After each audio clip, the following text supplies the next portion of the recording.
Haveli media, আহলে সুন্নাতুল জামাত, জান্নাতি মহল। আল্লাহর জিকির না করিলে দিল তো জিন্দা হইবে না হো। আল্লাহর জিকির না করিলে দিল তো জিন্দা হইবে না।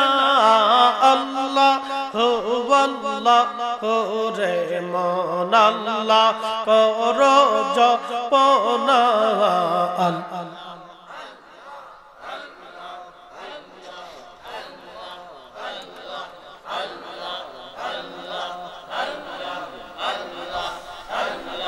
নামাজ পড়ো রোজা রাখো সালিম করো দিল খানা হো। নামাজ পড়ো রোজা রাখো সালিম করো দিল খানা। আল্লাহর জিকির না করিলে দিল তো জিন্দা হইবে না হো। আল্লাহর জিকির না করিলে দিল তো জিন্দা হইবে না। আল্লাহ হো আল্লাহ হো রে মন আল্লাহ করো জপনা। আল্লাহ আল্লাহ আল্লাহ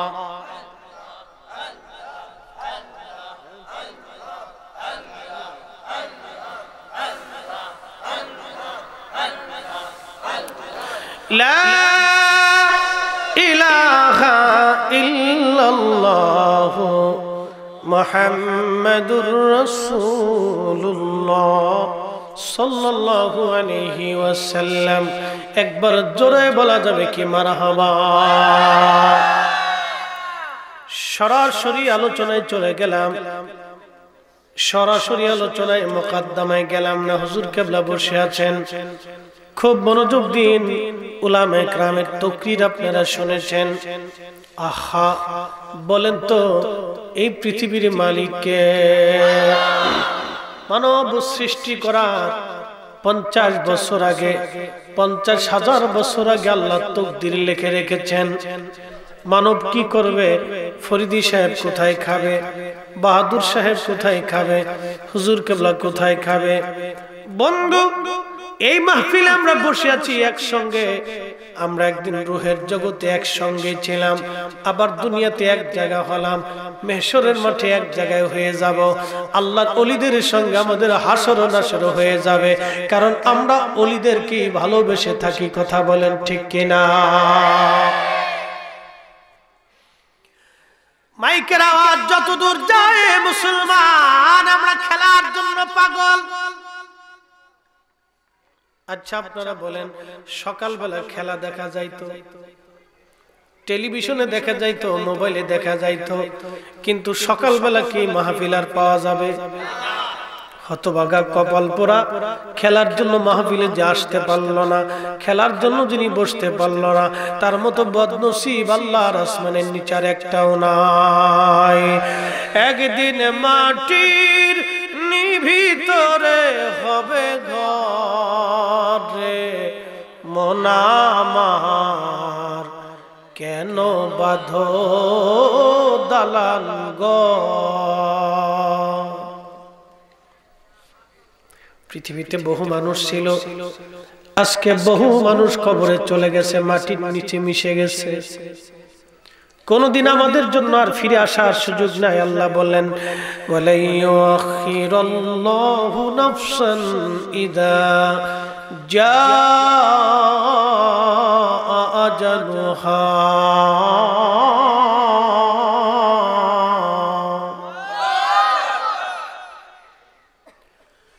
এরা মানব, সময় শেষ হয়ে যাবে, আর পৃথিবীতে আসতে পারবে না। সময় শেষ, আর তুমি থাকতেও পারবা না। হযরতে উযাইর আলাইহিস সালামের জমানাতে একজন বাদশা ছিল, তার নাম বখতে নসর। এই বখতে নসর ছিল রক্ত পিপাসু বাদশা। সাম্রাজ্য প্রতিষ্ঠিত করার জন্য কোটি কোটি মানুষ সে হত্যা করেছিল। বর্তমানে দেখবেন পৃথিবী দুইটা মুখী হয়ে আছে, একটা আমেরিকান মুখী আর একটা রাশিয়ান মুখী। যে কোনো সময় পৃথিবীতে ভয়াবহ একটা যুদ্ধ বেঁধে যেতে পারে। এই ভয়াবহ যুদ্ধ বেঁধে গেলে পৃথিবীর দুইটা অঞ্চল, দুইটা মেরু হয়ে যাবে। রক্তক্ষয়ী সংঘর্ষ, নিজেদের অস্তিত্ব শক্তিমত্তা প্রদর্শন করার জন্য কোটি কোটি মানুষ মারা যাবে। এখন একটা দেশ, একটা দেশ এখন তুলা ধোনার মতো চলতেছে। একটা দেশের মানুষ কত কষ্টে না তারা পড়ে গেছে আর যুদ্ধের জন্য। যদিও তারা বেদিন, অন্য ধর্মের, কিন্তু তারা তো মানুষ। আল্লাহ কোরআনে বললেন, মান কাতালা নাফসান বিগাইরি নাফসিন আও ফাসাদিন ফিল আরদি ফাকান্নামা কাতালান নাস জামিআ। কোরআন বলতেছে তুমি একজন মানুষকে যদি বিনা কারণে হত্যা করো, হিন্দু হতে পারে, বৌদ্ধ হতে পারে, খ্রিস্টান হতে পারে, ইহুদি হতে পারে, শিখ হতে পারে, যে কোনো ধর্মের হতে পারে, একজন নিরপরাধ মানুষকে তুমি যদি মেরে ফেলে দাও, তাহলে তুমি যেন পৃথিবীর সমগ্র মানব জাতিকে মেরে ফেলছো। পৃথিবীর সমস্ত মানুষ মারলে যে পরিমাণে গুনাহ, একটা মানুষ মেরে ফেললে সে পরিমাণে গুনাহ। আর একটা মানুষ মেরে ফেললে জাহান্নামে যাওয়ার জন্য এই একটা কারণই যথেষ্ট, অন্য কোনো কারণের আর প্রয়োজন নাই। কত কঠিন গুনাহ মানুষ হত্যা করে, একটু চিন্তা করে। আহা, কাতালান নাস জামিআ, তুমি পৃথিবীর সমগ্র মানুষ মেরে ফেলছো যদি একজন নিরপরাধ মানুষকে তুমি মেরে ফেলে দাও। ইউক্রেনে দেখেন হাজার হাজার নিরপরাধ মানুষ মরে যাচ্ছে। পৃথিবীর এই বছর বক্তনাসার খুবই রক্ত পিপাসু ছিল। বাইতুল আকসা আক্রমণ করলে বক্তনাসার বাইতুল আকসার হাজার হাজার মানুষ সে মেরে ফেললো। এমনকি শিশু থেকে পেটে কোলের বাচ্চা থেকে শুরু করে একটা বৃদ্ধ পর্যন্ত এই বক্তনাসার মেরে ফেলে দিল। সারা বাইতুল আকসা ফিলিস্তিন বিরান ভূমি হয়ে গেল। আল্লাহ বললেন, উযাইর যাও তো, যে দেখে আসো ফিলিস্তিনের হালত এখন কি অবস্থায় আছে। মনোযোগ দিয়ে, ফিলিস্তিন এই অঞ্চলে মানুষ আগে থেকে রক্ত দিচ্ছে, এখনো রক্ত দিয়ে যাচ্ছে। এটা একবারে কিয়ামত পর্যন্ত চলতে থাকবে। ইহুদি মুসলমানের যুদ্ধ কিয়ামত পর্যন্ত চলবে, এটা ঠান্ডা হবে না। আপনি যতই বলেন শান্তি কবে আসবে, শান্তি হবে না। এদের জন্য দেখেন ফিলিস্তিনের ছোট্ট বাচ্চারা পর্যন্ত ওদের সামনে মাথা উঁচু করে দাঁড়ায় থাকে। আর আমাদের বাচ্চারা ভূতের ভয় পায়। আমাদের বাচ্চাদেরকে যখন আমরা ভূতের ভয় পড়াই, ঘুম পড়াই, ফিলিস্তিনের মায়েরা বাচ্চাদেরকে জিহাদের কথা বলে। একসাথে বলা যাবে আল্লাহু আকবার। এই জন্য ওদের বাচ্চারা দেখবেন বুলেটের সামনে যে দাঁড়ায় থাকে, ট্যাঙ্ক আসতেছে, ট্যাঙ্কের সামনে যে বাচ্চারা দাঁড়ায় থাকে, পাথর হাতে নিয়ে দাঁড়ায় থাকে। কলিজা, এত বড় কলিজা, কলিজা পুরা শরীরটাই কলিজা।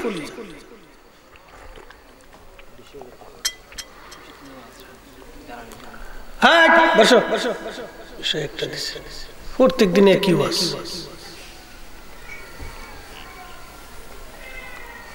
সাবজেক্ট কি তোমরা আমরা সাথে বেশি পারো? কত সাবজেক্টে ওয়াজ শুনবা?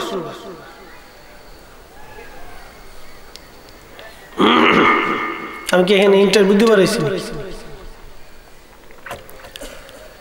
হাজরাতে উযাইর কাল্লা বললেন, যাও একটু দেখে আসো। হাজরাতে উযাইর কাল্লা বললেন, যাও একটু দেখে আসো ফিলিস্তিনের হালত কি। হযরত উযাইর আলাইহিস সালাতু ওয়াস সালাম গেলেন। যাওয়ার পরে দেখলেন বিরাট সর্বনাশ, সারা ফিলিস্তিন মানুষ আর মানুষ, লাশ আর লাশ। হযরত উযাইর আলাইহিস সালাতু ওয়াস সালাম আল্লাহকে ডাক দিয়ে বলেন, হে রাব্বি করিম, এটা তো শুধু বিরাট মানুষের লাশ আর লাশ পড়ে আছে, লাশ আর লাশ। মুক্তিযুদ্ধের সময় দেশের মানুষ যারা দেখেছে তারা দেখেছে লাশ আর লাশ। সিডরের সময় ওই একই বছর পরের বছর আমি মাহফিলে গিয়েছিলাম পটুয়াখালীর গলাচিপা থানাতে। লোকেরা বলল, হুজুর, সিডরের কারণে আমরা শত শত লাশ এই নদী দিয়ে ভেসে যেতে দেখেছি। শত শত লাশ নদী দিয়ে ভেসে যেতে দেখেছি। এই বছর আপনাদের অঞ্চলে বন্যা হলো, হাজার হাজার মানুষ সহযোগিতার হাত বাড়িয়ে দিয়েছে। সারা ফিলিস্তিনের মাটি লাশ আর লাশ, লাশে লাশে ভরে গেল। হযরত উযাইর আলাইহিস সালাম বললেন, রব্বে কারীম, আল্লাহ, শুধু লাশ আর লাশ, এত সুন্দর একটা শহর পুরে আগুনের কয়লা হয়ে গেল, আল্লাহ শুধু লাশ পড়ে আছে। আল্লাহ পাক ডাক দিয়ে বলেন, উযাইর, বক্তে নসর সাম্রাজ্য বাঁচানোর জন্য আমার বান্দাদেরকে হত্যা করে এসেছে। উযাইর ডাক দিয়ে বলেন, রব্বে কারীম, এই শহরকে আবার পুনরায় সুন্দর করে নির্মাণ করা সম্ভব? আল্লাহ ডাক দিয়ে বলেন, উযাইর, তুমি কি দেখতে চাও? উযাইর বলেন, হ্যাঁ রব্বে কারীম, আমি দেখতে চাই।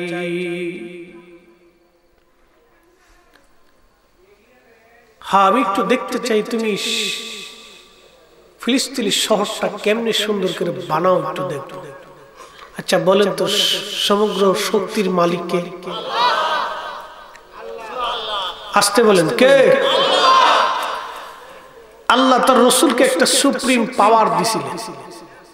পাওয়ারটা কি আসমানে চাইলেই আসমান থেকে আসতো, কিন্তু দিনের জন্য সাহাবা ইকরামের পিঠের চামড়া চলে গেছে।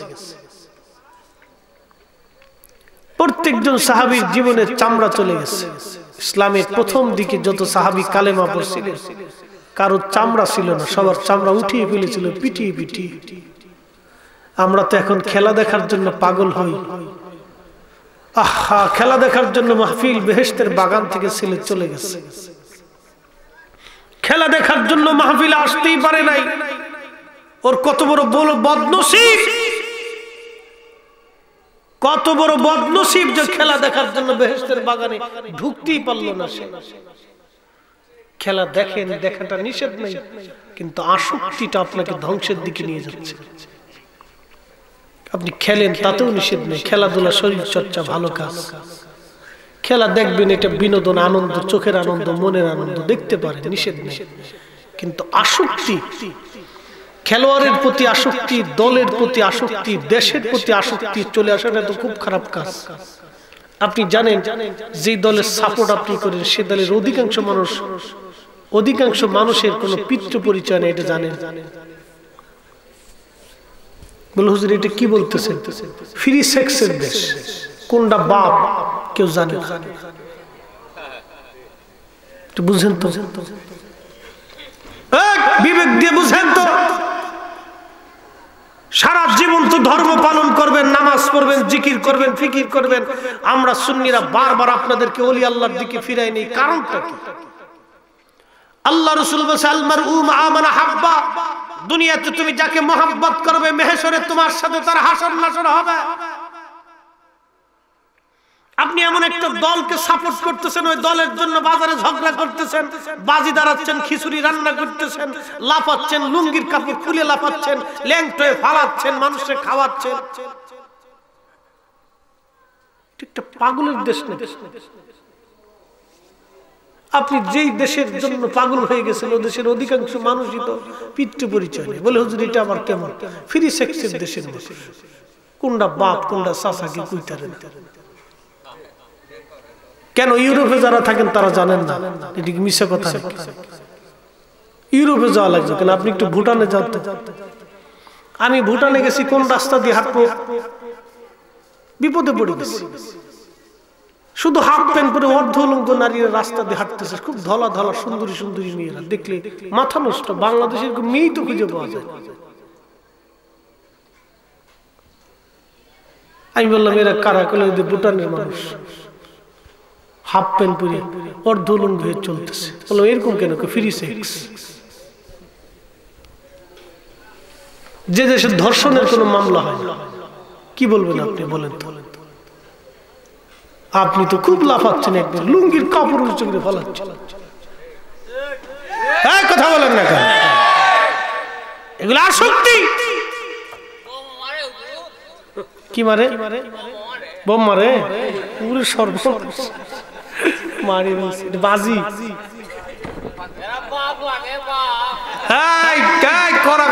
ঠিক আছে, হ্যাঁ 5 লাখ টাকা জিতলে পুরো সর্বনাশ।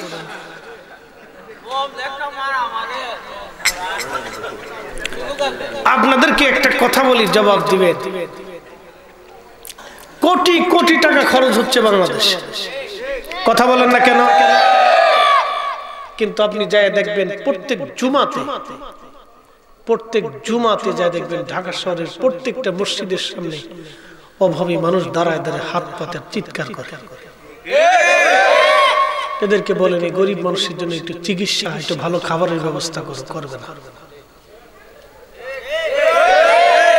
ও খেলা দিয়ে হবে কি? তার মানে বোঝা গেল এগুলি শয়তানে লাগাচ্ছে, ওকে শয়তান জাহান্নামের দিকে নিয়ে যাচ্ছে। কথা বলেন ঠিক না বেঠে?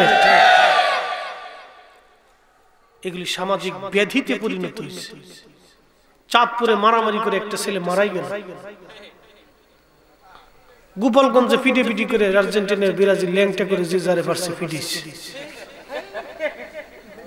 মাঝে মধ্যে ভয় হয়ে যায় কোন জায়গার সংঘাত লেগে যায়, কার মারকুল খালি হয়ে যায় কে জানে।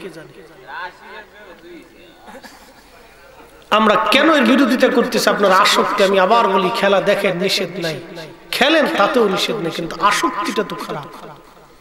আপনি এমন একজনের জন্য আসক্তিতে পরিণত হয়ে গেছেন, সে যেভাবে চুল কাটে আপনি সেইভাবে কাটেন।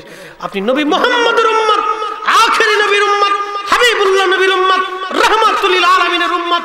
যেই নবী সারা জীবন কেঁদেছে, এখনো কাঁদতেছে, মেহেশরের উম্মতের জন্য কাঁদবে। আর উম্মত মেসি আর নেইমারের জন্য পাগল হয়ে গেছে। মেহেশরের মাঠে রাসূল কারীমের সামনে জবাব দিবেন কি? কি জবাব দিবেন? দাঁড়িয়ে সেই দিন লজ্জা করা উচিত। কথা বলেন ঠিক না বেঠিক? আপনি রাসূলের উম্মত, আপনি কেন তার অন্ধ অনুসরণ করেন? আল্লাহ বলেন, কুল ইন কুনতুম তুহিব্বুনাল্লাহ,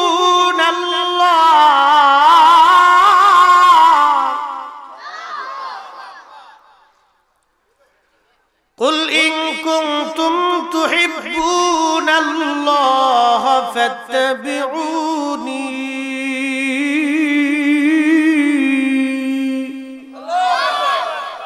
কষ্ট হচ্ছে ভাই?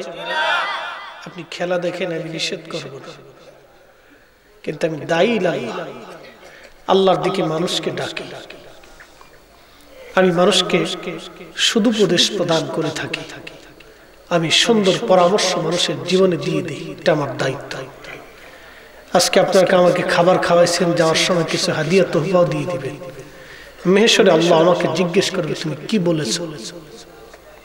ছেলেরা বারবার কাগজের মধ্যে লিখে দিচ্ছে বেলালের জীবনী বলবে। এই ওয়াজ করতে করতে আমি ক্লান্ত হয়ে গেছি। রাসূলের একজন সাহাবী হযরতে বেলাল কিতদাস ছিল, চেহারা ছিল না, কিন্তু জানেন রাসূলের মহব্বতে তার পিঠের চামড়া গোশত উঠিয়ে ফেলে দেওয়া হয়েছে। আর আপনি তো খেলার জন্য পাগল হয়ে গেছেন, আপনাকে ফুটবলের আসক্তির ভিতরে ঢুকিয়ে দেওয়া হয়েছে। আর সাহাবা کرام সেই দিন পিঠের চামড়া দিয়েছে, গোশত টেনে টেনে উঠিয়ে ফেলে দেওয়া হয়েছে। হযরতে বেলাল রাদিয়াল্লাহু তাআলা গুমরাইতেন আর শুধু বলতেন আহাদ আহাদ আহাদ, আল্লাহ এক আল্লাহ এক। মনিব বলতো কালেমা সারবি, বেলাল বলতো জীবন দিয়ে দেবো, কালেমা সারবো না। বেলাল অত্যাচারের নির্যাতনের সহ্য করতে না পারে মাঝে মধ্যে মনিবকে বলতো মনিব আমাকে মেরে ফেলে দাও, কিন্তু অত্যাচার সহ্য হয় না। জিহ্বা টেনে তার জিহ্বা বের করে লোহার শিক জিহ্বার ভিতর দিয়ে ঢুকিয়ে মুখের জবান বন্ধ রাখা হতো। মেহেশরের মাঠে উম্মত বলে দাবি করবেন কি করে? যেদিন সৃষ্টির সমস্ত মানব জাতিগুলি সেজদার মধ্যে পড়ে থরথর থরথর করে কাঁপতে থাকবে। মুকাররাবিন ফেরেশতা আজরাইল আলাইহিস সালাম, জিবরাইল, মিকাইল, ইসরাফিলের মতো বিরাট বড় বড় ফেরেশতারা, যাদের মাথার উপরে পৃথিবীর সমস্ত পানি ছেড়ে দিলে পা পর্যন্ত সে পড়বে না, এত বড় ফেরেশতা পর্যন্ত সেজদার মধ্যে পড়ে মাথা নত করে থরথর করে কাঁপতে থাকবে আর বলবে হায় আল্লাহ, আমি কি আমার দায়িত্ব ঠিকমতো পালন করতে পারছি কিনা? থরথর করে কাঁপতে থাকবে। আমাদের প্রিয় নবী রাসূল করিম সাল্লাল্লাহু আলাইহি সাল্লামকে আল্লাহ আরশে মোল্লার ডান পাশে, আরশের ডান পাশে রাসূল করিমের জন্য কুরসি মোবারক পেতে দিয়ে আল্লাহ বলবে, হাবিব আপনি এখানে বসেন, আপনাকে এখানে বসার জন্য আজকে উঠিয়েছি, এটাই মাকামে মাহমুদ, আপনি এখানে বসেন, যা চাবেন তাই পাবেন, যাকে খুশি তাকে নিয়ে জান্নাতে যাবেন। আপনি রাসূলের উম্মত, নবীর প্রেমের জন্য আপনার দিল দিওয়ানা থাকবে, আল্লাহ রাসূলের পক্ষে লড়াই হবে, নবীর জন্য গান হবে, আপনার মিছিল হবে রাসূলের পক্ষে। কথা বলেন ঠিক না বেঠিক? আপনি আজকে পাগল হয়ে গেছেন। আপনার মিছিল হবে রাসূলের জশ্নে জুলুসের পক্ষে। এই বেলায় আপনার মুসলুসনে কোনাত কাছে দাঁড়ায় হাসে, মুস্কি মুস্কি হাসে, বেদাতি বেদাতি বেয়াদব কোথা কোথা। ও ভাবছে আমি বৃহস্ত চলে যাবো নাকি, ঠিক বাপ দাদার কালের পুত্রী সম্পত্তি নাকি। রব মালিক সেই মালিক নিঃশ্বাস ছেড়ে দিয়েছেন, গ্রহণ করবেন কোনো গ্যারান্টি নাই। রব যদি বলে স্টপ, স্টপ হয়ে যেতে হবে। ইন্না বাতশা রাব্বিকা লাশাদীদ, আল্লাহ বলছেন আমার ধরাটা খুবই মজবুত ধরা। বাপ যদি বিশ্বাস না করেন, প্রিয় বন্ধু যুবক, মাঝে মধ্যে হসপিটালে যায় দেখবেন, পঙ্গু হসপিটালগুলিতে আপনার মতো কত যুবকের পা নাই, আপনার মতো কত যুবকের চোখ নষ্ট হয়ে গেছে, আপনার মতো কত যুবকের হাত নাই, দুইটা হাতই কেটে ফেলে দেওয়া হয়েছে। এ নারী, তুমি যাই দেখো সুন্দরী কত মেয়ের পা কেটে ফেলে দেওয়া হয়েছে, সুন্দরী কত মেয়ের হাত কেটে ফেলে দেওয়া হয়েছে। বাবা বলে ডাক্তারকে কত কোটি টাকা দিবেন, আমার মেয়ের হাত ফিরিয়ে দিতে হবে। ডাক্তার বলেন আই এম সরি স্যার, আমি দুঃখিত, পৃথিবীর সমস্ত টাকা দিয়ে আপনার মেয়ের হাত ফেরানো সম্ভব হবে না। আল্লাহর কসম আমি দেখে বলতেছি, না দেখে না, আমি দেখে বলতেছি, না দেখে না, আল্লাহর কসম দেখে বলতেছি, না দেখে বলি। ডাক্তার বলে দিয়েছে পৃথিবীর সমস্ত টাকা দিয়ে হলো আপনার মেয়ের হাত ফেরানো যাবে না। সুন্দরী টকটকে বাবার একমাত্র মেয়ের হাত কেটে ফেলে দেওয়া হয়েছে, সারা জীবনের জন্য পঙ্গু হয়েছে।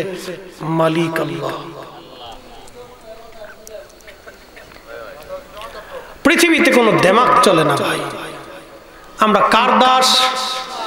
জোরে বলতে হবে, কার? আল্লাহ। ভাই আল্লাহর কদমে আমাকে সেজদা দিতেই হবে। সাহাবীদের জীবনে কত কঠিন ত্যাগ ছিল, নবীজির প্রেমে সাহাবে کرام কত জীবন ত্যাগ করে দিয়েছেন। যুবক বন্ধু, আজকে একজন যুবকের জীবনী ছোট্ট করে আপনাদেরকে শোনাই দিয়ে যাই। হযরত উযাইরের কথা রেখে আসছি, পরে বলতেছি, যেহেতু কথা এসে গেছে। হযরত আব্দুল্লাহ জুল বাজাদাইনের জীবন বলে দিয়ে যাই। এই মাহফিলে অনেক যুবক ভাইরা, মাইকের আওয়াজ অনেক দূর যাচ্ছে। আব্দুল্লাহ জুল বাজাদাইন একজন যুবক ছিল, মদিনার সবচেয়ে ধনী ব্যক্তির সন্তান ছিলেন। ছোটকালে বাবা মারা গিয়েছিলেন, বাবার পৈতৃক সম্পত্তিতে আব্দুল্লাহ জুল বাজাদাইন ধনী ছিলেন। চাচা তাকে লালন পালন করে বড় করলো।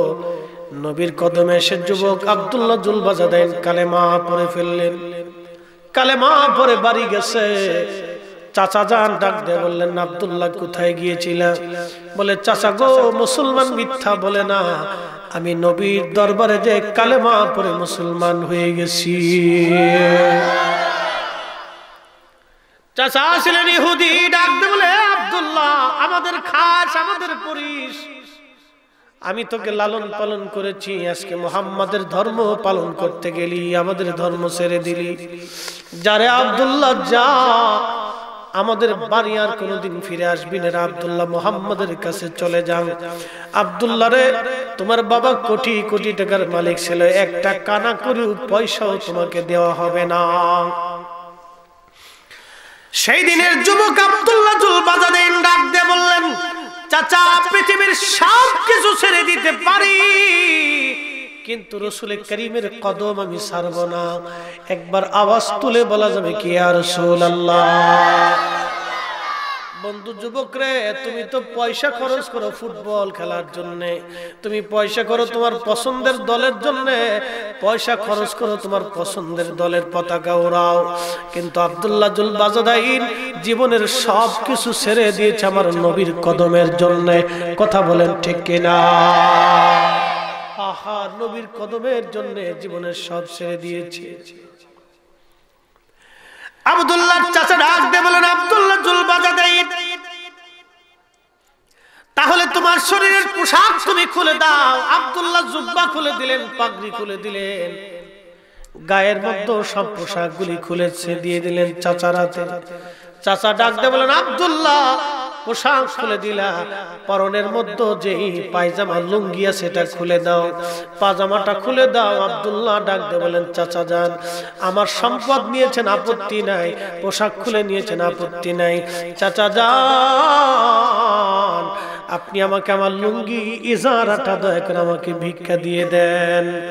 চাচা ইহুদি নির্দয় ডাক দিয়ে বলেন, আব্দুল্লাহ দূর হয়ে যা, তোর পোশাক যদি খুলে না দিস জোর করে তোর তহবন খুলে নিয়ে যাব, লুঙ্গি খুলে নিয়ে আসবো।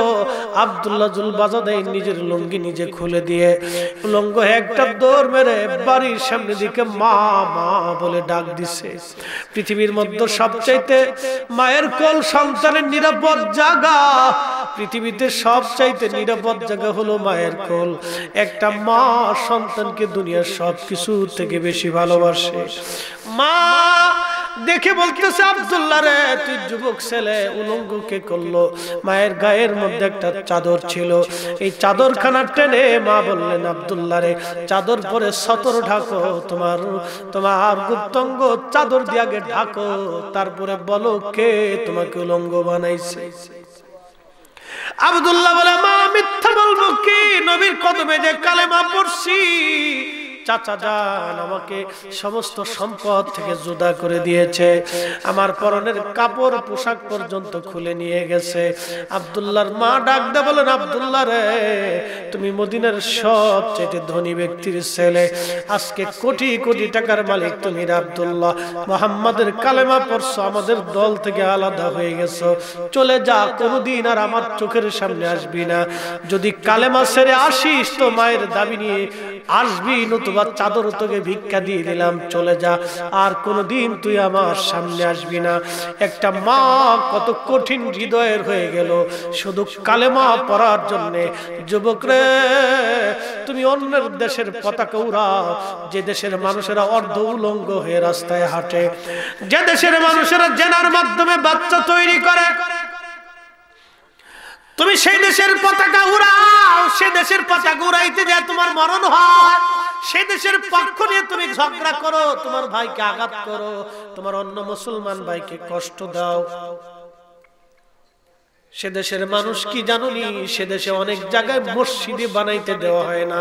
আজকে স্পেনের পক্ষ নিয়ে মানুষ কথা বলে, অথচ ওই স্পেনে আজান পর্যন্ত দিতে দেয় না।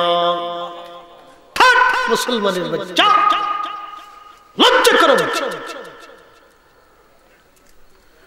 আজকে ব্রাজিল আর্জেন্টিনা একটা মসজিদ বানাইতে দেয় না, পতাকা নিয়ে দূর করতেছ। ইতিহাস বুঝে শুনে কাজ করতে হবে। লেখাপড়া করছে ছেলে, ইউনিভার্সিটিতে পড়ছে, কলেজ ভার্সিটি পড়ছে, না আকুলি তৈরি হয়েছে।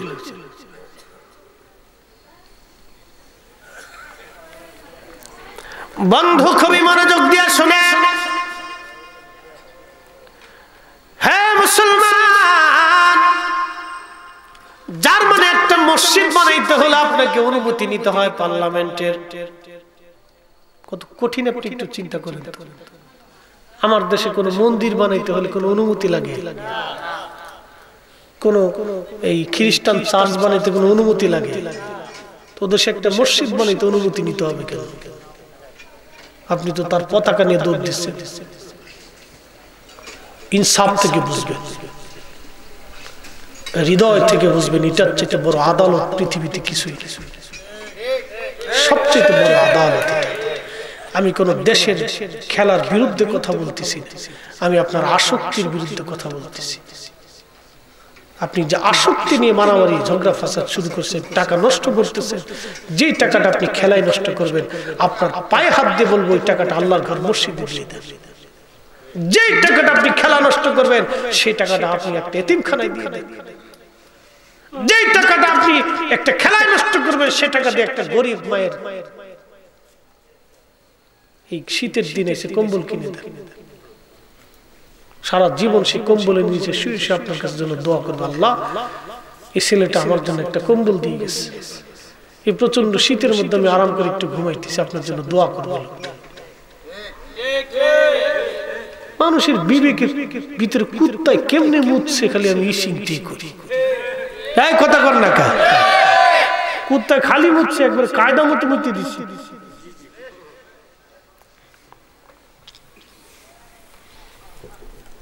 আমি জানি আমার উপরে ভক্তবৃন্দরা খুব বেজার হচ্ছে, হুজুর এই ওয়াজ কেন করতেছে,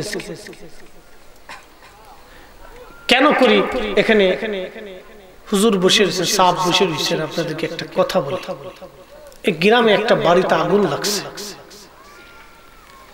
এখন কি এখানে বসে থাকবেন না নিভাইতে যাবেন? ওয়াজ বড় না আগুন নিভানো বড়?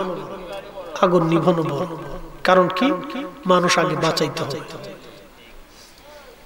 মানুষ আপনাকে বাঁচাইতে হবে না, আমাকে সহ যাওয়ার দরকার। ধরেন ওই আগুন লাগার পরে একটা ছেলে ওই আগুনের দিকে দৌড়াই যাচ্ছে, সে আগুনের মধ্যে ঝাঁপ দিবে, কি করবেন আপনি বলেন তো? ধরে রাখবেন না ছেড়ে দিবেন? আপনার দায়িত্ব হলো ওই ছেলেটাকে আগুন থেকে বাঁচানো।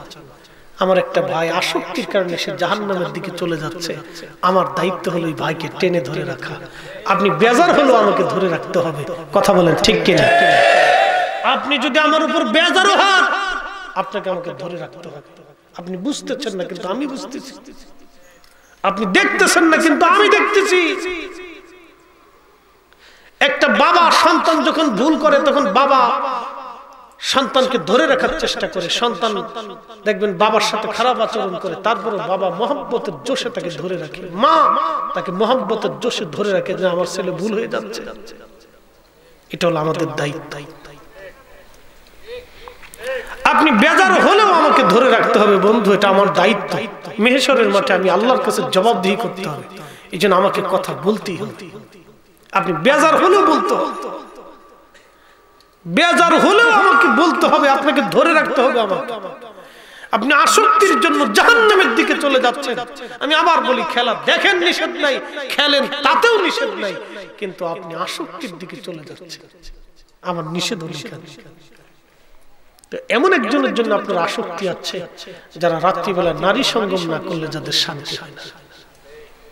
আপনি দেখেন খবরের মধ্যে স্পষ্ট লেখে, প্রমোদ তরিতে বান্ধবীরা এসে কি পাগল হয়েছে না বলেন? জেনা কত বড় নিকৃষ্ট কাজ জানে?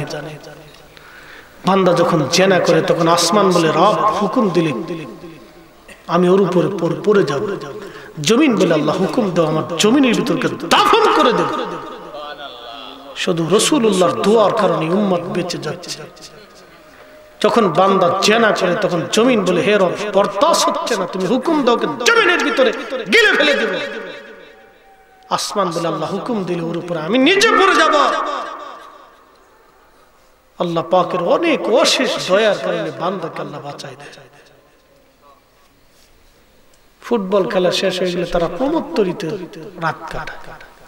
আপনি তার জন্য আসক্তি হয়ে পড়ে গেছেন, যেমনি চুল কাটে এমনি কাটা শুরু করছে, যেমনি সিরা ফাড়া ল্যাংডা খুরা প্যান পরে মনে হয় যে মাঝে মধ্যে হইন নিয়েছে বিকে শিখে দেবো কিনা। কি কথা খারাপ বেশি? হিন্দে ফাড়া হিন্দে লেরা হিন্দে সিরা হিন্দে কাটা মনে হয় যে এটা স্টাইল। একটা জিগে কি বিকেল হইবি নি না হুজুর এটা স্টাইল। কি কম কম কষ্ট হচ্ছে আপনাদের? সাহাবী আব্দুল্লাহ জুল বাজাদাই নাহা মা তাকে শিয়ালু পাগল হয়ে গেছে, সে কি কুতাকুতি শুরু করছে। থাম বেটা,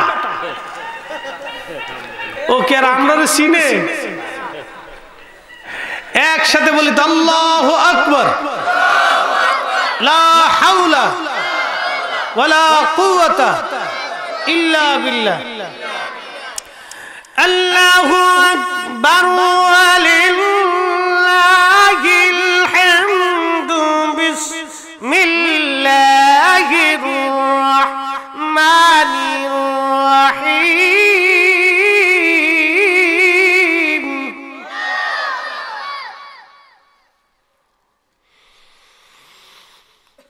লাকাদ কানা লাকুম ফি রাসূলিল্লাহি উসওয়াতুন হাসানাহ। কোরআন শরীফ ভালো লাগে? হযরতে আব্দুল্লাহ জুলবাজাদাইন রাদিয়াল্লাহু আনহু মাকে বললেন, মারে আমি জানি পৃথিবীর সবচাইতে নিরাপদ সন্তানের জায়গা হলো মায়ের কোল। আমি এমন একজন হতভাগা সন্তান, আজকে মায়ের কোল থেকে চিরদিনের জন্য বিদায় নিচ্ছি রে মা। ও মা, আমি এমন একজনের দরবারে কালেমা পড়েছি, পৃথিবীর সব ছেড়ে দিব, এমনকি আমার জীবন পর্যন্ত কেড়ে নেওয়া হবে, কিন্তু ওই নবীর কদম থেকে আমি জুদা হব না। একসাথে বলেন তো ইয়া রাসূলুল্লাহ। এই জন্য আমরা সুন্নিরা নবী নবী নবী নবী নবী নবী বলে কাঁদি। হযরত আব্দুল্লাহ জুলবাজাদাইন মাকে সালাম দিয়ে চলে গেলে, ও মা, কোনদিন আর সন্তানের পরিচয় নিয়ে আসবে না। একটা সন্তানের মায়ের কোল থেকে বিদায় নিয়ে চলে গেল, মার হৃদয় কত বড় পাথর, ধর্মের টানে মা সন্তানকে জুদা করে দিল। আব্দুল্লাহ জুলবাজাদাইন ওই চাদরটা পরে মসজিদে নববীতে চলে গেলেন, গায়ে কোনো পোশাক নাই।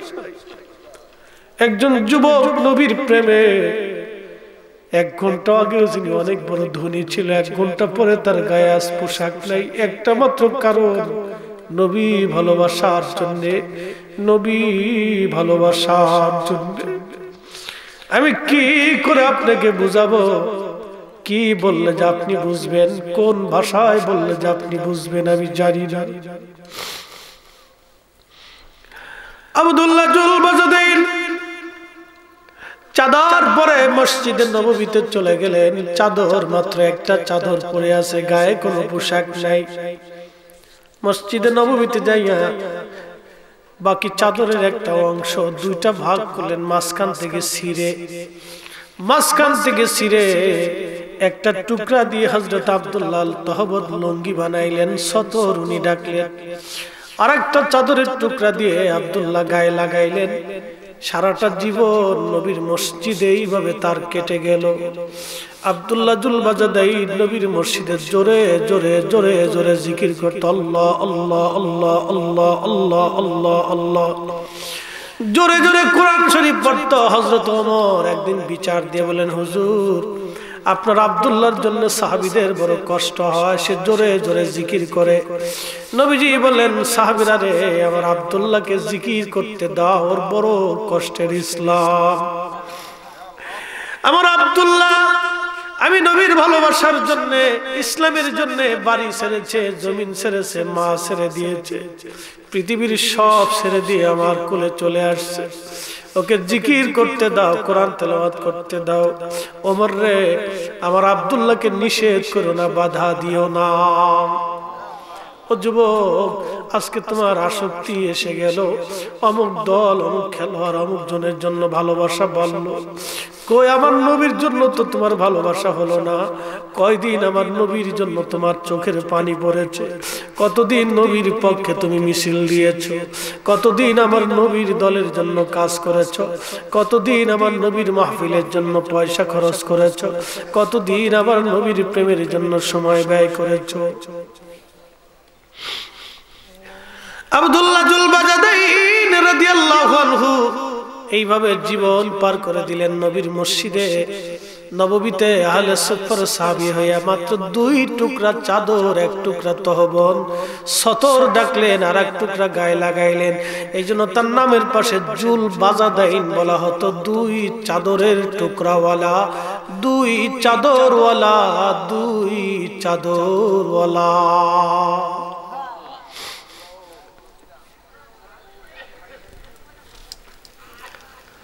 কিভাবে বললে যে আপনি বুঝবেন আমি জানি না, এই জন্য আল্লাহ বলছেন হুজুর আপনি বলেন, কুল, কেউ আপনি বলে দেন, ইন কুনতুম তুহিব্বুনাল্লাহ, কেউ যদি আমি আল্লাহকে ভালোবাসতে চায়, ফাত্তাবিউনি, সেজন্য আপনি নবীকেই ভালোবাসে, অনুসরণ করে ভালোবাসে, অনুসরণ করে ভালোবাসে। ইউহিব্বুকুমুল্লাহ, কেউ যদি আপনি নবীকে ভালোবাসার দাবি করে, আপনি বলে দেন আমি আল্লাহ তাকে ভালোবাসবো, আমি আল্লাহ তাকে ভালোবাসি,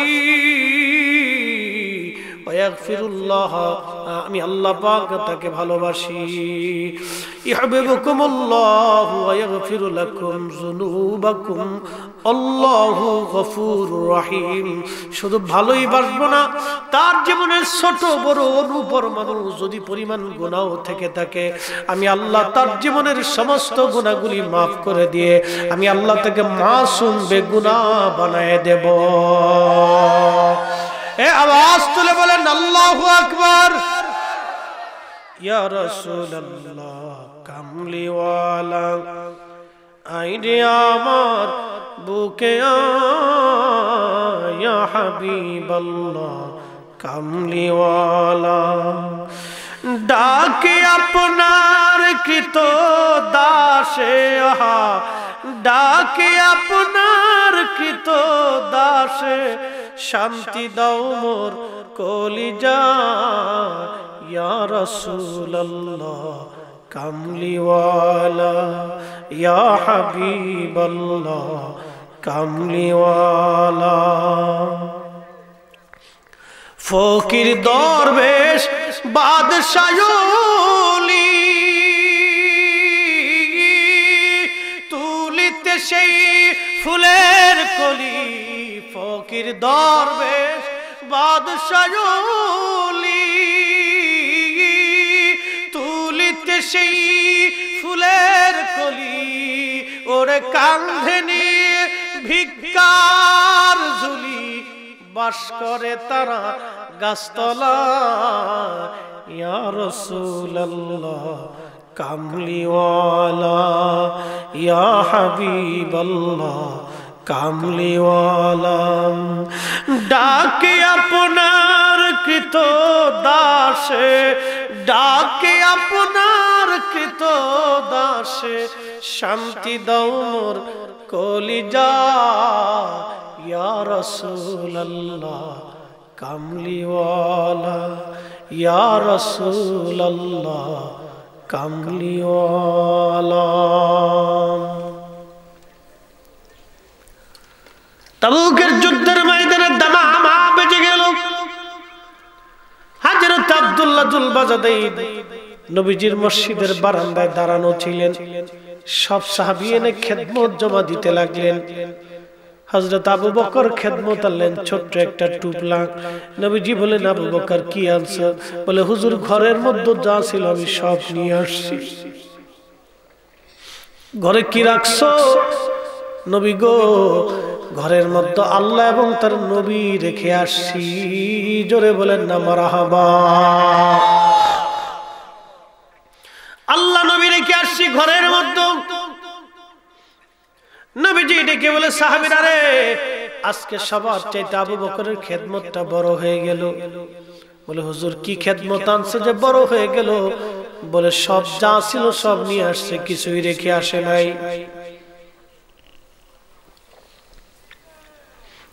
আব্দুল্লাহ যুল বাজাদাইন নববীর খুঁটির সঙ্গে হেলান দিয়ে তিনি কাঁদতেছিলেন। নবীজি ডাক দিলেন, আব্দুল্লাহ তুমি কাঁদো কেন গো?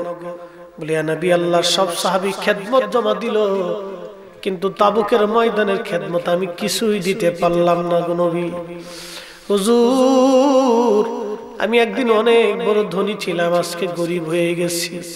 ইয়া নবী আল্লাহ, কালেমা পড়ার কারণে নবীর কদমে এসে আমি সব হারিয়ে ফেলেছি। হুজুর আমার কিছুই নাই, দুইটা চাদরের টুকরা ছাড়া আর কিছুই নাই। নবী গো, দুইটা চাদর যদি আমি দিয়ে দেই আমার সতর নষ্ট হয়ে যাবে। ইয়া রাসূলুল্লাহ, আমি দুইটা চাদর আপনাকে দিতে পারলাম না, কিন্তু একটা জিনিস আছে, নিবেন। বলো রে আব্দুল্লাহ, কি আছে তোমার? বলে হুজুর, আমার জীবনটা ছাড়া আর কিছুই আমার কাছে নাই। ইয়া নবী আল্লাহ, আপনি অনুমতি দিলে আমার জীবনটা আপনাকে দিয়ে দিতে চাই। হুজুর গো, তাবুকের যুদ্ধের ময়দানে আপনি নবী দোয়া করে দেন আমি যেন শহীদ হয়ে যাই, আমি যেন শহীদ হই। নবী গো, আমি যেন শহীদ হয়ে যাই। ইয়া নবী আল্লাহ, আমি যাতে শহীদ হই আপনি দোয়া করে দেন। আল্লাহ নবী কাঁদতেছিলেন, চোখের পানি পড়ে পড়ে দাড়ি মোবারক ভিজে যাচ্ছিল। নবীজি ডাক দেখো, আল্লাহ, আমার আব্দুল্লাহ তাবুকের ময়দানে শহীদ হতে চায়, তার জীবনটা দিয়ে দিতে চায়। আল্লাহ, আমি নবী কবুল করছি, তুমি আমার আব্দুল্লাহকে কবুল করে নাও। আল্লাহ আল্লাহ পাক সাথে সাথে তাকে তাবুকের যুদ্ধের ময়দানে একমাত্র শহীদ হিসেবে কবুল করে নিলেন। একবার জোরে বলা যাবে আল্লাহু আকবার। যুবকরা সাহাবীরা সেই দিন নবীর কদমে নিজের জীবনকে সমর্পণ করত, নিজের জীবনকে রাসূলের কদমে সমর্পণ করেছে। কারণ কি? আল্লাহকে খুশি করার জন্য। আরে বন্ধু, সেই রব আমার আল্লাহ। আল্লাহ আল্লাহ আল্লাহ আল্লাহ কি জিনিস যদি বুঝতে চান হসপিটালে চলে যাবেন। আল্লাহ কি জিনিস যদি বুঝতে চান পাগলাগারদে যাবেন। আল্লাহ কি জিনিস বুঝতে চাইলে আপনাকে পঙ্গু হসপিটালে যাওয়া লাগবে। আল্লাহ কি জিনিস সেটা বুঝতে চাইলে আপনাকে জেলখানায় যাওয়া লাগবে। বুঝতে চাইলে মাঝে মধ্যে যাবেন। আল্লাহ কি এটা বুঝতে চাইলে মাঝে মধ্যে গোরস্থানের পাশে যে দাঁড়ায় যাবেন, যায় দেখবেন কত যুবকের কবর মাটির সাথে মিশে গেছে। গোরস্থানে যায় দাঁড়ায় দেখবেন কত মানুষের কবর মাটির সাথে মিশে গেছে। গোরস্থানে যায় দেখবেন কত মানুষের কবর নিশ্চিহ্ন হয়ে গেছে। গোরস্থানে যায় দেখবেন একসময় অনেক বড় ধনী, কিন্তু কবরের পাশে কেউ আজকে নাই। গোরস্থানে যা দেখবেন অনেক বড় এমপি, কিন্তু কবরের পাশে কোনো মানুষ নাই। গোরস্থানে যা দেখবেন অনেক বড় সেনা প্রধান, কিন্তু গোরস্থানের কবরের পাশে কেউ নাই। গোরস্থানের পাশে যা দেখবেন অনেক বড় পয়সাওয়ালা ক্ষমতাওয়ালা, কিন্তু কবরের পাশে কেউ নাই। ওই কবরে যেই জিনিস লাগবে সেটা ঈমান আর আমল। ঈমান আর আমল।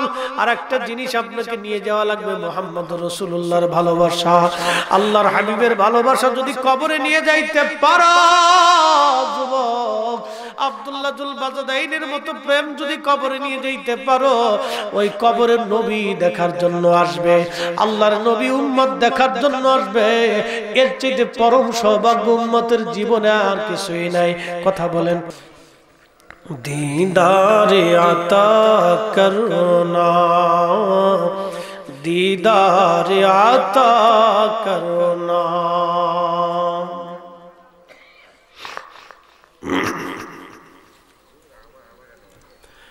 বন্ধু আমার আর শেষ। বাইরে যারা আছে খিচুড়ি খাওয়ার দান দেয় তারা চলে আসে। কথা খারাপ কিছু ভাই,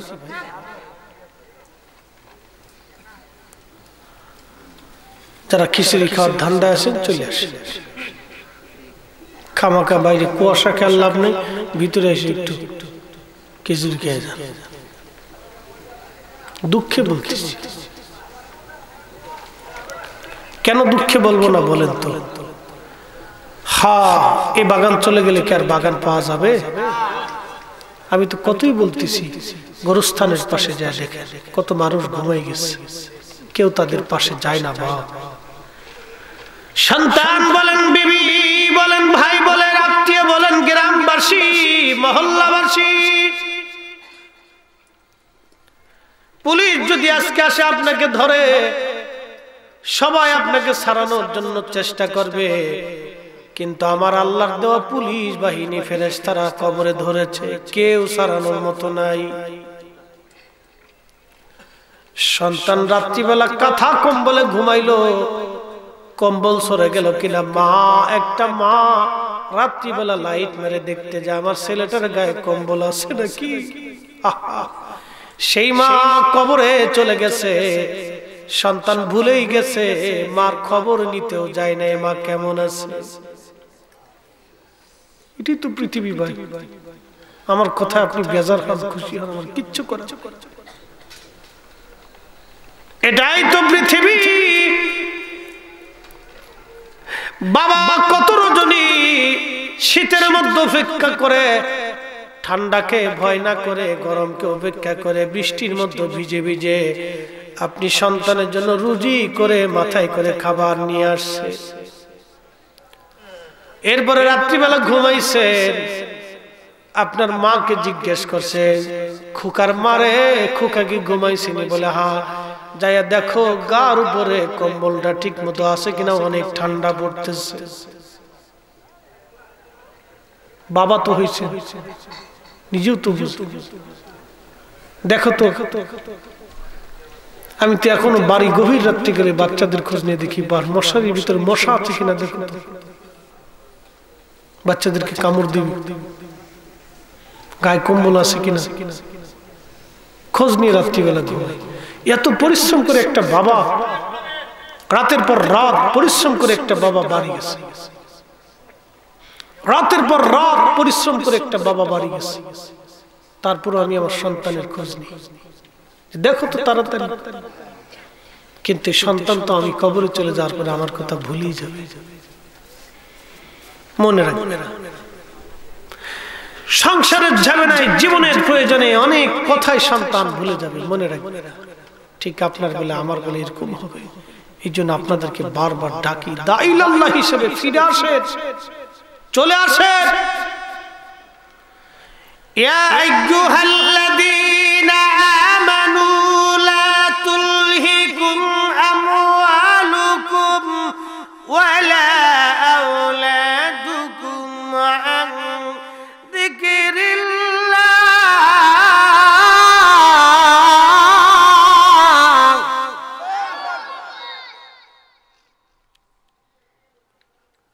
ইয়া আইয়ুহাল্লাযীনা আমানু, ঈমানদার, লা তুলহিকুম আমওয়ালুকুম ওয়ালা আওলাদুকুম আন যিকরিল্লাহ। সন্তানের প্রেমে, সন্তানের মোহে, সম্পদের প্রেমে পাগল হয়ে তুমি আমি আল্লাহর জিকির থেকে সরে যাও না।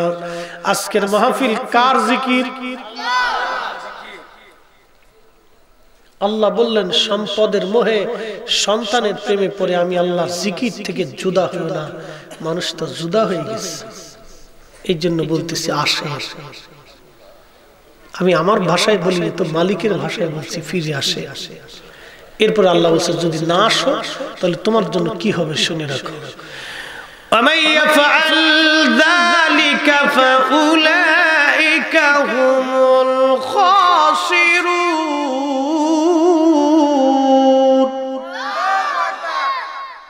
যদি তুমি ফিরে না আসো বান্দা, তোমার জীবনের এমন সর্বনাশ হবে যে সর্বনাশের ক্ষতি তুমি আর পোষাইতে পারবা না। কত বড় সর্বনাশ হয়ে গেল বান্দার, আরে কত বড় সর্বনাশ হয়ে গেল। এসেছেন যত নবী সকলের ইমাম, সালাম নবী তোমায় হাজারো সালাম, ইয়া নবী সালাম।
দেখা দেন নবী সকলে এই আরো আপনার চরণে ইয়া নবী সালাম আলাইকা ইয়া রাসূল সালাম আলাইকা ইয়া হাবিব সালাম আলাইকা সালাম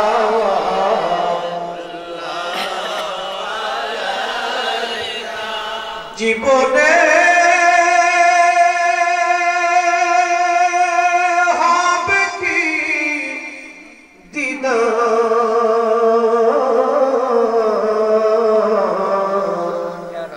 ইয়া রাসূলুল্লাহ মরণে হবে কি দেখা গো নবীজি ইয়া হাবিবাল্লাহ আমারো মরণ কালে নবীজি আপনাকে শিওরে পেলে থাকবে না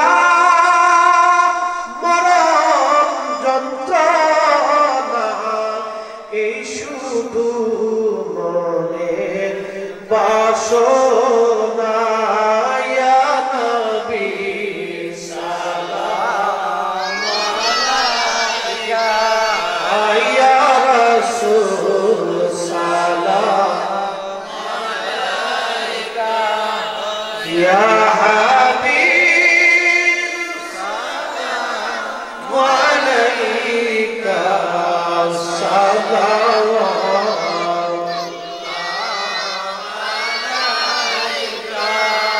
ইয়া রাসূলুল্লাহ ইয়া হাবিবাল্লাহ কোথায় যে আপনার ঠিকানা শুনতে পাই সোনার মদিনা কোন পথে হলো রওনা বলে দেন শাহে মদিনা ইয়া নবী সালাম আলাইকা ইয়া রাসূল সালাম আলাইকা ইয়া হাবিব সালাম আলাইকা সালাম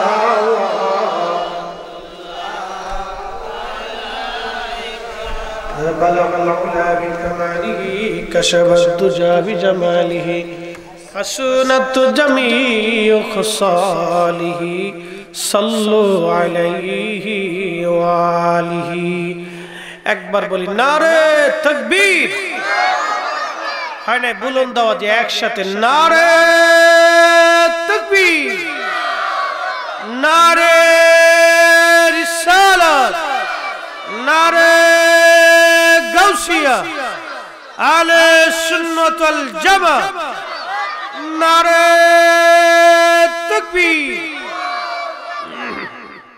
মোহতারাম উপস্থিতি আমাদের আজকের সম্মানিত সভাপতি আওলাদ রাসূল পীরজাদা সৈয়দ মফিউল আবদাল তপু মিয়া সাহেব সাজ্জানাদ্দিন শীল ঐতিহ্যবাহী খানদরা দরবার শরীফ সাহেব আমাদের পাশে বসে আছেন আমন্ত্রিত মেহমান বৃন্দ উলামায়ে হযরত বুজুর্গান দ্বীন কলিজার টুকরো যুবক ভাইরা পর্দানশীল আমার সম্মানিত বোনেরা মা ও বোনেরা সকলের প্রতি আন্তরিক অভিনন্দন মোবারকবাদ আল্লাহর দরবারে শুকরিয়া করে আমরা সবাই বলি আলহামদুলিল্লাহ। শুকর আল্লাহর দরবারে যিনি এই পর্যন্ত আমাদেরকে ধৈর্যের সাথে বসার সুযোগ করে দিয়েছেন।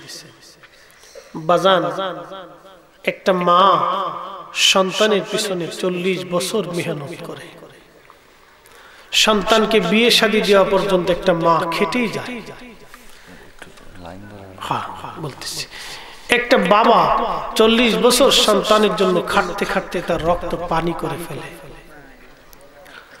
আচ্ছা বলেন তো, এই বাবাটা সন্তানের কাছে কি চায়? লোকেরা বলে, আব্দুল করিমের বাপ, তুমি এত পরিশ্রম করো ছেলের জন্য, কারণ কি? বলে, আমার সন্তান তো আমার মরে যাওয়ার পরে আমার জানাজা করবে, আমার জন্য দোয়া করবে। সন্তানের কাছে একটা বাবা দোয়া চায় যে আমি মরে যাওয়ার পরে আমার ছেলেটা আমার জন্য দোয়া করবে। কি কথা ঠিক কিনা? একটা আশা থাকে। কিন্তু হতভাগা সন্তান বাবা মরে যায়, দোয়া করে না। আর আমার দেশে এখন তো একদল এসে দোয়া মানেই না। মানে মানে কেটে সব বেশা, তাহলে এইটা পালার সাথে তো কুত্তা পালাবো। কথা কর না কেন? 40 বছর ধরে একটা সন্তানের পিছনে বাবা মার পরিশ্রম, সন্তানের বাবা মার পরিশ্রম। আমি কামিল পাশ করেছি আজ থেকে প্রায় 12, 13, 14 বছর হয়ে গেল। প্রায় কামিল পাশই করছি প্রায় 14 বছর। কামিলের পাশই চলে গেল। বক্তা হিসেবে ওয়াজ করে বহু দূর থেকে বাড়ি যাইতাম। মানুষ তো অনেক কিছুই খাওয়ায় আমাদেরকে, খায় না? ভালো মন্দ খাওয়ানোর চেষ্টা করে, যে মেহমান আসবে, হুজুর আসবে, একটু ভালো মন্দ একটু খাওয়াই। বাড়ি ফিরে গেলে মাও ভালো মন্দ খাওয়াইতো। বলতাম, মা এত কষ্ট করে রান্না করে, কত মানুষ তো ভালো মন্দ খাওয়ায় আমাদেরকে। কয়, বাবারে মানুষে খাওয়ায়, আমারও খাওয়া। বাবার মায়ের মন চাইতো আমারে ভালো করে খাওয়া। প্রত্যেকটা মা চায় সন্তানকে একটু ভালো খাওয়াইতে, প্রত্যেকটা বাবাই চায় সন্তানকে ভালো খাওয়াইতে। সেই বাবার জীবনে, মায়ের জীবনে একটা আশা থেকে সন্তান আমার জন্য দোয়া করবে। কিন্তু সন্তান এমন এক দলে মিশে গেল, যেই দল দোয়া মানেই না, যেই দল দোয়া মানেই না, সন্তান সেই দলে চলে গেল। আহা, ওই বাবা আমার জীবনটাই বৃথা হয়ে গেল।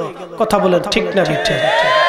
তাহলে আহলে সুন্নাত ওয়াল জামাত আমাদের জন্য একমাত্র মুক্তির জামাত। কথা বলেন ঠিক না বেঠে? আহলে সুন্নাত ওয়াল জামাত ছাড়া নাজাতের কোনো রাস্তা আছে? আছে? দোয়া কি চলবে? দোয়া চলবে? আল্লাহ কবুল করুন, বলেন আমিন। যদি কেউ এসে আপনাকে দোয়া থেকে সরাইতে চায় তো বুঝবেন এটা জিন্দা শয়তান। কি শয়তান? যদি আমার চাইতে ভালো দাড়ি থাকে, জোরে কর, যদি আমার চাইতে ভালো পাগড়ি থাকে, জুব্বা থাকে, একবারে সূত্র বুঝে গেছে। এই বুঝটা দরকার ছিল। সূত্র এবার বুঝছেন, এই স্কয়ার প্লাস বি স্কয়ার অঙ্ক এবার মিলে যাবে। আর সূত্র না বুঝলে যত অঙ্ক মিলেন, খাতা শেষ হবে, কলমের কালি শেষ হবে, মাগর অঙ্ক মিলবে না। তাহলে সুন্নি জামাত ছাড়া আর কোন জামাত আছে? আর জামাত নাই। বাকি যত জামাত আছে সব ভাউটা, ভণ্ডামি। ঠিক? সুন্নি জামাত ছাড়া বাকি যত জামাত আছে সব মিথ্যা। সব কি? মিথ্যা। এই জামাতে ঘুমিয়েছে খাজা আজমেরি, হুজুর গাউসে পাক, খাজা মাইনুদ্দিন চিস, বাহাউদ্দিন নাসরুল বুখারী, মুজাদ্দিদ আল ফিসানি, 360 আউলিয়া, অসংখ্য ওলিরা, আব্দুল মুজাবা, নুকাবা, উলামা, ফুদালা, মুতাকাদ্দিমিন, মুতাআখিরিন, সালফ সালিহিন, মুজাদ্দিদ, কুতুব, আব্দুল ওলি, গাউস কুতুব এই জমিনে এই আকীদার মধ্যে ঘুমিয়ে গেছে। আপনাকে বাঁচতে হলে আপনাকে এই আকীদাতেই থাকতে হবে। বলে সুন্নি জামাত ভালো লাগে না, চলে যেতে পারে। আপনি সুন্নি জামাত থেকে চলে যেতে পারে, সুন্নি জামাতের কিছু যায় আসে, আপনি চলে যেতে পারেন। বলেন তো, পৃথিবীর সব মুসলমান মিলে যদি বলে আল্লাহ তোমার নবী মুহাম্মদ রে আমরা মানি না, আমার দিকে তাকান, পৃথিবীর 200 কোটি মুসলমান এক জায়গা হয়ে যদি বলে আল্লাহ তোমার নবী মুহাম্মদ রে আমরা আর মানি না, না না একটা কথা বুঝেন, যদি বলে পৃথিবীর সব মুসলমান এক জায়গা হয়ে যদি বলে আল্লাহ তোমার নবী মুহাম্মদ রে মানি না, আচ্ছা আল্লাহর নবী যে হাবিবুল্লাহ এখান থেকে কি নিচে নামবে? এই তো বুঝে গেছে, এই তো বুঝে গেছে। নবী দিয়ে আমরা, আমরা দিয়ে নবী না, উম্মত দিয়ে নবী না, বরং নবী দিয়ে উম্মত। ঠিক? আহলে সুন্নাত ওয়াল জামাত আমাদেরকে দিয়ে না, আহলে সুন্নাত ওয়াল জামাত দিয়ে আমরা। বুঝে থাকলে ভালো, না বুঝে থাকলে বুঝবো এই আপনি বুঝেন নাই, আপনি যে বুঝেন নাই সেটা আপনার দোষ, ওটা আমার দোষ না। একটু দোয়া হবে, করতেছি জিকির তো করবো, কিন্তু একটু কাতার হালকা হালকা একটু কাতার করে দিবে, তারপর একটা দিতে সুবিধা হবে। হ্যাঁ একটু হালকা কাতার করে দেন, এই কাতার করে দিলে তবর একটা দিতে সুবিধা না। একটু বল, অসুবিধা না, 2 মিনিট বলি, মাইকটা দাও। হ্যাঁ সামনে দাও, আরে দিতাছি দাঁড়া। আমাদের আজকে মোহতারাম সভাপতি মহোদয় 2টা কথা বলার পরে আমরা একটু জিকিরে তারপর দিয়ে দেবো ইনশাআল্লাহ। একটু একটু লাইন দাও সেটা। হ্যাঁ ঠিক আছে। নিয়মিত ওয়াজ মাহফিল পেতে চ্যানেলটি সাবস্ক্রাইব করে বেল আইকনে প্রেস করুন।